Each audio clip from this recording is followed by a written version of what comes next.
done today, apart from some legal arguments which reporting restrictions still cover, is they've sworn in the jury. I think it's five women, 7 men, 4 or 5 women, 7 men. One Muslim. We had a debate about that, but I can't tell you about that. There's one Muslim there. I think it's a fairly standard Leeds jury.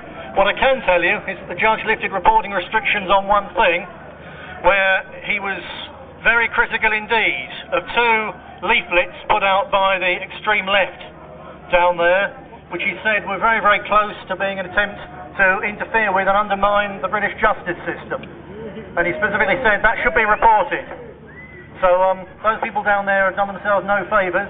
He also said that there have been, quote, massive, unquote, demonstrations outside today, which he regarded as a good thing, perfectly acceptable. In fact, it's good because it shows, in fact, that democracy is alive and kicking. So he's quite happy with demonstrations, obviously like this one. He's not happy at all with people chanting, "You're going down," and handing out leaflets prejudging the case. And he's made that very clear. So as I would expect, the decent men and women of the British National Party who've taken a day off work, I know most of you to come here, you've come out very well out of this in the eyes of the judge, and I'm sure a lot of people here.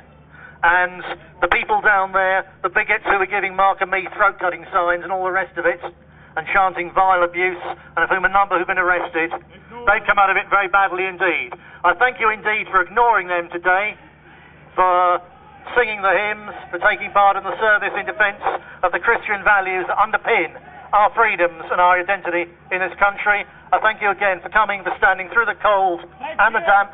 Thank you very much indeed. I gather there's a lot of very good press coverage out of this. You've done so much today to show the British public that there is a hard core of people in this country who won't give up, who know that we can win, who know that this country is on the cusp of a huge political change over the next few years. And I don't know whether that jury is going to try this case objectively, in which case we will walk free, or if there is some bias there and we will be jailed. But I tell you this, that in the grand historical scheme of things, whatever happens will be for the good.